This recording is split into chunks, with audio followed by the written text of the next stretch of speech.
ကျွန်တော်တို့ဘတ်စကားစီးကြတဲ့အခါမှာရည်ချက်အမျိုးမျိုးရှိကြတယ်ဟိုသွားခြင်းတဲ့နေရာကိုအချိန်တစ်ခုခုမှရောက်သွားရင်ရပြီဆိုတာမျိုးတခါတလေဝတရားတစ်ခုအနေနဲ့မဖြစ်မနေအချိန်အတိအကျသွားရတာမျိုးဖြစ်နိုင်ပါတယ်ကျွန်တော်အနေနဲ့တော့အကြောင်းအရာမျိုးမျိုးနဲ့စီးပြပါတယ်အများအပြားကိုလိုတဲ့နေရာရောက်ဖို့ပါပဲဘတ်စကားအကြောင်းဘာလို့မကြာခဏရေးပြတယ်လဲဆိုရင်တော့ကျွန်တော်ကဘတ်စကားစီးရဲ့လူရန်စားမှုပါတကယ်ကလူရန်စားလို့သုံးလုံးလိုက်တာဟာစင်တန်းတစ်ခုအနေနဲ့သုံးလိုက်တာမဟုတ်ပါဒီတိုင်းဘတ်စကားအမြဲစီးရဲ့သူပေါ့ဘတ်စကားပေါ်မှာတော့လူမျိုးစုံပါတတ်ပါတယ်သူကလေးကိုကြောင်းသားဖို့မဲ့အမေတယောက်ဒါမှမဟုတ်ကလေးကကြည်ကြနေလို့ထင်ရခန့်နေတဲ့အဖေတယောက်ယူနီဖောင်းဝတ်ထားတဲ့လုံသမားတယောက်တင်နန်းတွားတတ်မဲ့ငွေတယောက်လည်းဖြစ်ချင်းဖြစ်တကယ်တော့ဘတ်စကားဆိုတာမတူညီတဲ့လူတွေကိုတသားလေးဖြစ်စေနေရလို့ကျွန်တော်မြင်တယ်ဘတ်စကားကိုရောက်ရင်လူတွေအကုန်လုံးကတူညီရဲ့ရည်မှန်းချက်တစ်ခုထားလိုက်ကြတယ်လူရခရီးကိုမိနစ်ပိုင်းဒါမှမဟုတ်နာရီပိုင်းအတွင်းရောက်ရမယ်ပေါ့လေကျွန်တော်တို့နဲ့ဘုံရည်ချက်မတူလူတွေလည်းတခါတလေပါလာတတ်တယ်။ဘယ်မြင်နိုင်မလဲဘတ်စကားဘာလို့စီးလာလဲလို့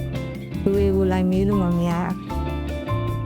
။ဒီနေရာကိုရောက်ချင်တဲ့စိတ်နဲ့ဘတ်စကားလိုက်စီးလာတာမဟုတ်တဲ့သူတွေရှိတယ်။ဥပမာကပိုင်းနိုင်တို့လူကန်တို့ပေါ့လေ။သူတို့ကြတော့ရောက်ချင်တဲ့နေရာရောက်လိုက်ပါစီးလာကြတာပဲ။လူချင်တာရရင်ဆင်းကျင်တဲ့နေရာဆင်းသွားကြမှာပဲ။ရောက်ချင်တဲ့နေရာရောက်ပေါ့လေ။ကျွန်တော်ကပိုင်းလိုက်တွေကိုတော့ကြောက်ခဲ့ပါတယ်။အရင်ကကြက်တဲ့ကားဆိုလုံးဝမတက်ဘူးပေါ့။အရင်ကကျွန်တော်စီးနေကြကလည်း3မှတ်တိုင်လောက်ပဲ။ဘယ်ကားစီးရောက်တဲ့နေရာမျိုးလောက်ပဲကျွန်တော်သွားဖြစ်တယ်။တခါတလေကျတော့ကျွန်တော်ပြောသလိုလေးပိုသွားခြင်းနဲ့အချိန်သွားရောက်ခြင်းနဲ့အချိန်ရောက်လို့ဆိုတာမျိုးမဟုတ်ပဲ။ဝတ္တရားအနေနဲ့သွားတဲ့အခါမျိုးမှာအချိန်မီဖို့နဲ့ကိုလိုချင်တဲ့ကားနံပါတ်ရဖို့ကပူကြီးမားတဲ့အကြောက်တရားဖြစ်လာ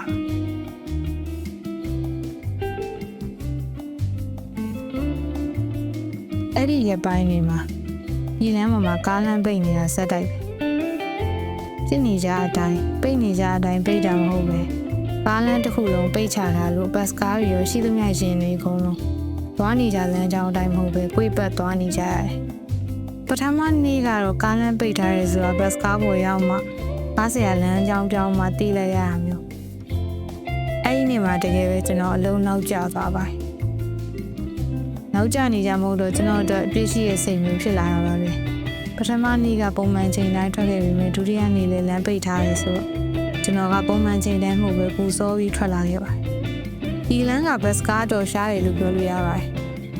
အဲ့ဒီရက်တွေကဘတ်စကားတွေလာတာပုံမင်းနေတယ်လို့ပဲ9မိနစ်ကနေ10မိနစ်တွင်လောက်စောင့်မှတစ်စီးနှစ်စီးလောက်လာတတ်တာမျိုးပါကျွန်တော်အဲ့နေကတော်ကျက်နေတဲ့ကားကိုစီးဖို့ဆုံးဖြတ်လိုက်ပါတယ်အစင်းဘောက်ကနေတက်စီးလိုက်ရတဲ့အနေထားပါကပိုင်းလိုက်ခံရတယ်ဆိုတဲ့အကြောက်တရားတဲ့ရုံးချိန်မိမှာကြောက်တဲ့အကြောက်တရားကပူကြီးသွားပါတယ်ကျွန်တော်အစင်းဘောက်ကနေခက်ပဲစီးလာခဲ့ဓမ္မတိုင်ရောက်လာတော့ဆင်းတဲ့သူကဆင်းကားပေါ်ကိုဆက်တိုးတဲ့သူကတိုးနေတော်တော်ဒုက္ခရောက်ကြပါတယ်ကျွန်တော်ကဖုန်းကိုလွှဲထည့်ပြီးတော့ဘိုက်မှာလွှဲရတယ်စစ်ကိုလည်းရင်ဘတ်တက်မှာထားပြီးတိုးတာပေါ့လေလက်ထဲမှာလည်းထမင်းကြိုင်ပါတယ်ကျွန်တော်အနေနဲ့တော့ကိုင်းစရာလက်ကင်တစ်ခုကိုရက်စရာနေရာရေးရမယ်နေရာမျိုးရောက်တဲ့အထိတိုးရတာပေါ့ကျွန်တော်ကကားစင်းချင်းင်းကုန်ဘက်ကနေထိုင်ကုန်တစ်ခုနားအထိတိုးနေအောင်လူတယောက်ကတိုးမှလားဘယ်ကိုတိုးနေရလဲလို့မေးနေပါတယ်ကျွန်တော်ကသူ့ကိုဟိုဘက်ကိုတိုးမှလို့ပြန်ပြောလိုက်ပါသူကကျွန်တော်တိုးမဲ့လမ်းကြောင်းကိုပိတ်ပြီးမေးနေရပါ3ခါလောက်မေးနေရပေါ့ကျွန်တော်သူ့မေးရပြန်ဖြေနေရပြီမယ်ငါ့ကိုဘာတွေလာမေးနေရလဲလို့တွေးရင်းနဲ့ကြောင်သွားပါတယ်စက္ကန့်ပိုင်းလောက်နေတော့ကျွန်တော်လည်းတိုင်တစ်ခုကိုကင်မိသွားပြီးရက်စရာနေရသွားပါပြီအဲ့ချိန်မှာကျွန်တော်စတိုးကိုအိတ်ကဇစ်ပွင့်နေရတွေ့လိုက်ရပါတယ်အဲ့ထဲမှာဖုန်းကိုရှာကြည့်တော့မရှိတော့ပါဘူးအဲ့နေကကျိုးအိတ်ကတော်လေးချောင်နေရပါဖုန်းနဲ့ပတ်စံရေးပဲထည့်လာပါတယ်ဖုန်းပါသွားပြီဆိုတော့စိတ်ထဲမှာလုံးဝဟာဝါပါတယ်ကျွန်တော်ကိုယ်တိုင်ဗလာဖြစ်သွားတာပါဖုန်းမရှိရဘယ်သူ့ကိုဘလို့ဆက်သွဲရမလဲပေါ့ဖုန်းထဲမှာလည်းအရေးကြီးတဲ့အချက်လက်တွေပါသွားတာရောအဲ့ဒီဖုန်းကလေးက4နှစ်လောက်သုံးလာရဲ့ကိုနဲ့အမြဲအတူရှိနေကြဖုန်းဖြစ်တာကြောင့်ကျွန်တော်စိတ်မထိန်နိုင်တော့ပါ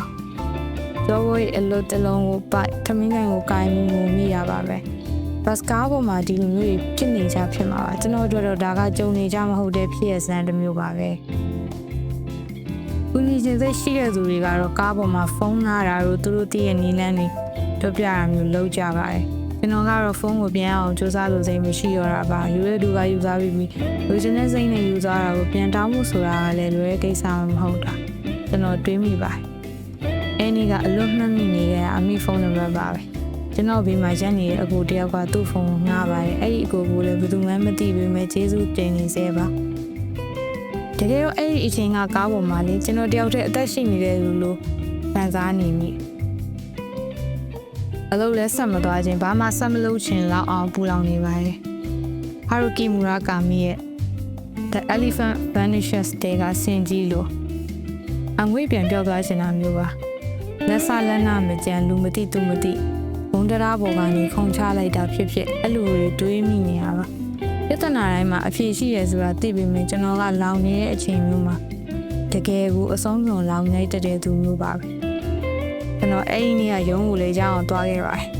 လမ်းမှာလည်းတမူမူတရေရဲနဲ့ကျွန်တော်ကဘာအချက်တရားမှလည်းမထားနိုင်စိတ်ကိုလည်းမထိန်ချုံနိုင်တော့ပါဖုန်းနဲ့ပတ်သက်တဲ့ဖြည့်ချင်းစရာကိစ္စတွေဖုန်းကပ်ပိတ်ပြီးအသိပင်လျှောက်တာမျိုးတွေကိုတော့မိတ်ဆွေရဲ့အကူအညီနဲ့အချိန်တိုအတွင်းဖြည့်ချင်းနိုင်ခဲ့ပါတယ်ဒါတွေကအခုတွေးရင်စိတ်ညစ်စရာအဖြစ်အပျက်တစ်ခုပါလုံခြုံတဲ့ရန်ကုန်မြို့လေကဘတ်ကားစီးခြင်းအဖြစ်တစ်နှစ်များပေါ့လေကျွန်တော်တစ်ခါတလေတော့လည်းမထိန်ချုံနိုင်တဲ့ကိစ္စတွေအတွက်ဘယ်သူ့ကိုမှဘယ်ဟာကိုမှအပြစ်တင်လို့စိတ်မရှိတော့ပါကျွန်တော်အဲ့ဒီဖုန်းလေးနေရာမှာနောက်ထပ်အမျိုးအစားမတူလုံးဆောင်ချက်မတူတဲ့ဖုန်းတစ်လုံးကိုအလျင်မြင်စားထုတ်ခဲ့ပါတယ်အဲ့ဒီလိုအစားထိုးဖို့နီလန်းကလွယ်ပြီးအခြားနီလန်းလည်းမရှိပါကျွန်တော်တို့ဒီဘက်ခင်မှာကျွန်တော်တို့ရှင်တန်ရဲ့ခင်မှာပေါ့လေဖုန်းမရှိရင်အလုပ်လုပ်ဖို့မလွယ်တော့ပါဘူးအရင်ခေတ်ကလက်ကင်ဖုန်းပေါ်ဝင်ကတော့တစ်မျိုးဖြစ်မှာပေါ့လေအကြောင်းအရာကြက်လက်တွေတပုတ်နေအများကြီးသိမ်းကြည့်နိုင်တဲ့ဖုန်းတစ်လုံးနေရာမှာဒီလောက်အလင်းနဲ့စားထိုးနိုင်တာလည်းအစမ်းတကျမဟုတ်ပါဘူးခုခေတ်မှာလူရဒုတယောက်လုံးနေရာမှာတော့အခြားလူတယောက်ကိုအလင်းမြန်စားထိုးကြသေးတာသူတို့အုံနောက်တွေကမှညံနေလို့ပဲအဟောင်းတွေကိုရှင်းလင်းပြီးနောက်လူတယောက်ကိုမှညံနေကောက်ထည့်လိုက်တယ်လို့ပေါ့အလင်းမြန်ကောက်အစားထိုးလိုက်ရင်လူရဲ့နာကျင်တဲ့ခံစားမှုကိုမြန်မြန်တက်တာစေသလားပဲကျွန်တော်တေချာတော့မသိပါ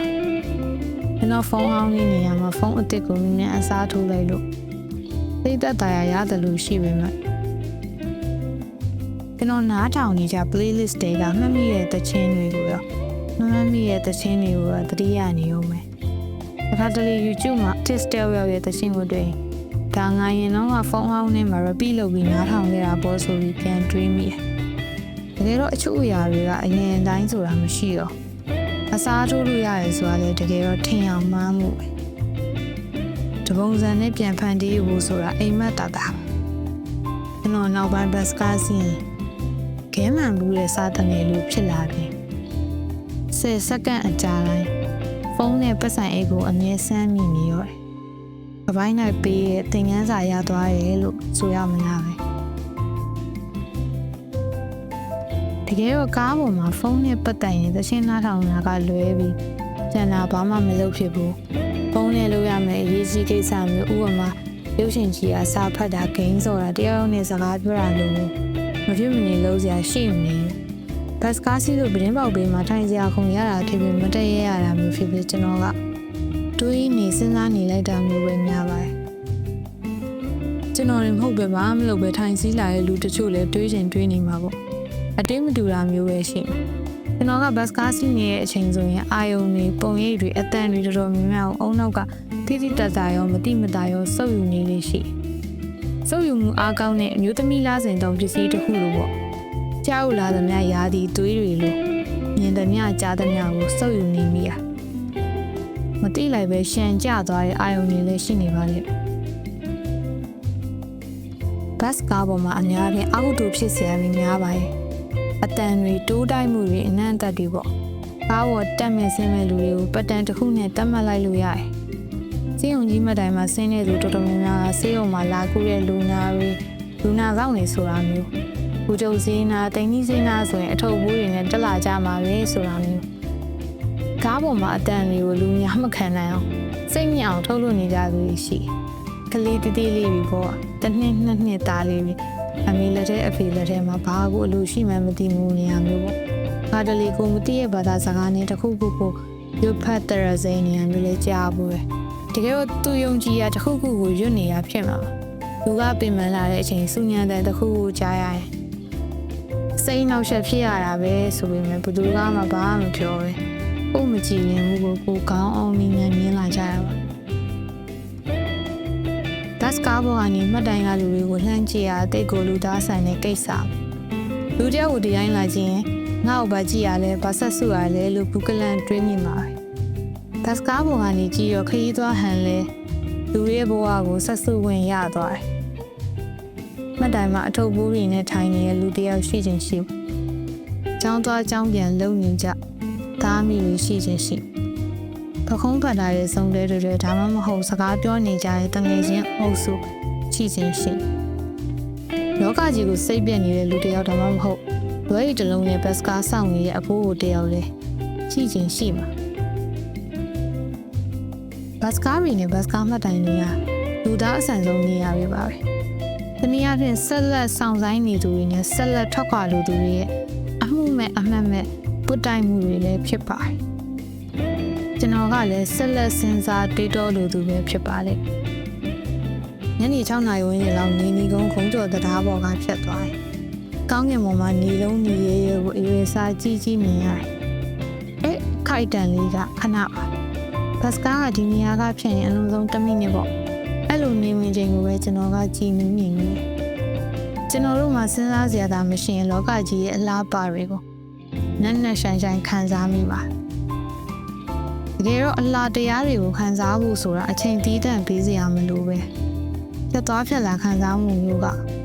ပိုပြီးရင်ခုန်စရာကောင်းနေမလားနာနာဒယ်ရီရဲ့တခြင်းလိုလေ Happiness is a butterfly ပါပဲဘယ်ပြောရှင်ကြည်မှုကိုကျွန်တော်တို့ခက်ကြဖမ်းဆုပ်ထားနိုင်ပါမယ်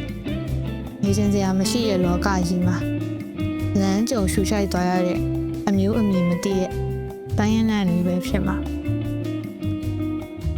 ကျွန်တော်ကလုံးစရာတစ်ခုခုမရှိရင်ဆက်လက်တွေးတောနေမိတခါတလေတော့မောင်ချိုးနယ်ရဲ့မစင်းစားခြင်းတစ်တာရဲ့ဝင်အုံနောက်ကိုပြင်းမှာထုတ်ခဲ့ပြီးတည်ရဲ့အထိအမောင်နဲ့ထိုင်နေခြင်းတော့ဒါပေမဲ့ငယ်ကနားထောင်မှုရဲ့ပုံမြင်တစ်ခုတော့တေမင်းကိုရှောင်ကျင်လို့တစ်တာရဲ့ဝင်ပုံကမှတေမင်းကကိုတစ်တာမှာခြိထားတဲ့ကြိုးအလုံးတိုင်းမိတယ်လို့အဖြစ်တွေပေါ့ကျွန်တော်တို့ကတွေးနေရင်နောက်ထပ်စက္ကန့်ပိုင်းအတွင်းမှာပဲကောက်ခါငင်ကတေသွားနိုင်တဲ့တက်ရှိမျိုးစားတွေပါကျွန်တော်တို့ဘဝဟာချင်းတွေနဲ့ထူးမခြားနာပါပဲပတ်စံရှာပြီးအစားစားကြတဲ့တတဝါတွေပေါ့ချင်းတွေလိုတွေးလက်ကမစုတ်တာကလွယ်ရင်ဘဝရဲ့မတည်မြဲမှုဟာထူးမခြားနာပါကျွန်တော်ဘဝတူတူလေးမှာအချိန်ကိုစောင့်ဆိုင်ရတာကြောင့်အတော်လေးပင်ပန်းတယ်သူ့ဘာသာကုံသွားမဲ့အချိန်ကိုတိတိကြီးနဲ့စောင့်နေရတာမျိုးတခါတလေမှတ်တိုင်မှာဘတ်စကားကိုစောင့်နိုင်လို့မဟုတ်ပဲအချိန်ကိုကျွန်တော်ထိုင်စောင့်နေနေအဲ့ဒီလိုချိန်လေးဆိုလမ်းမှာကလေးကတစ်ခွင်ပြီးခြီးပြီးကားကြူကားကြတဲ့လမ်းလျှောက်နေတဲ့မိမတယောက်ကိုတတိပြုမိလောက်ကျွန်တော်မျက်လုံးလေးကအနာရနေပုံလဲသုံးနေတဲ့အချိန်လေးပေါ့တကယ်လူတွေကကဲတင်ခံရလို့ကြတယ်ပြောရင်ဘဝမှာဘလောက်ပဲစားဝတ်နေရတဲ့အတွက်ကြိုးစားရတယ်ပဲပြောကိုအားကိုရတာမျိုးဖြစ်ကဲတင်ရှင်ကိုလိုအပ်နေရတယ်ဥပမာစီးပွားရေးလုပ်ငန်းရှင်ကြီးတယောက်အတွက်သူ့ကုန်ပစ္စည်းကိုဝယ်စားသုံးလူတိုင်းဟာကဲတင်ရှင်ဖြစ်နေသလိုပေါ့လေကဲတင်ရှင်တွေကဘယ်သူဘဝတတ်မှတ်ဖို့ခက်နေစေလူတိုင်းဟာလည်းကဲတင်ခံရလူစိတ်ပြင်းပြနေစေပါလူတွေရဲ့ဘဝများဟာစိတ်ုံတစ်ခုကနေထုတ်လိုက်တဲ့အယောင်အသွေးမတူပုံစံမတူတဲ့တီရှပ်များလို့ပါသွားရလမ်းကြောင်းနဲ့ဘဝနေထိုင်မှုပုံစံများသာကွာခြားသွားမယ်နေ့စဉ်အိမ်မယ်စားမယ်ပြောကြောင်းမပြောရမပြောကြောင်းနေလောက်ကြမယ်ဘက်ထရီကုန်တဲ့အခါမှာတေးကြမှာပါပဲအိတ်ကိုပြင်းစရာကောင်းတဲ့ဖြစ်စဉ်ကြီးလို့ပြောရမယ်တကယ်တော့လူတွေကစိတ်ပြည့်စရာဘဝမှာတော့တေးလိုက်ပါဆိုတေးခြင်းစိတ်မရှိကြအောင်ဘဝကိုခင်တွယ်စိတ်ရှိကြတယ်ဘောရမဗုဒ္ဓဟောခဲ့ဘဝတဏှာဆိုတာဒါမျိုးပဲနေပါလေလူတွေဟာတနင်းခံရတဲ့တီကောင်တကောင်လို့ဆက်ငင်ဖြစ်နေရင်တော့ကိုဆက်လက်ဆန့်ထုတ်ပြီးသွားလို့ကြတယ် အပိုင်းပိုင်းပြတ်သွားရင်တော့မှကြံခဲ့တဲ့တစ်ပိုင်းကနေဆက်လက်ရုံးတယ်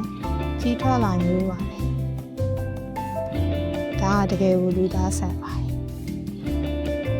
ခါကွေဘတ်စကားဘော်ကတီကောင်းများ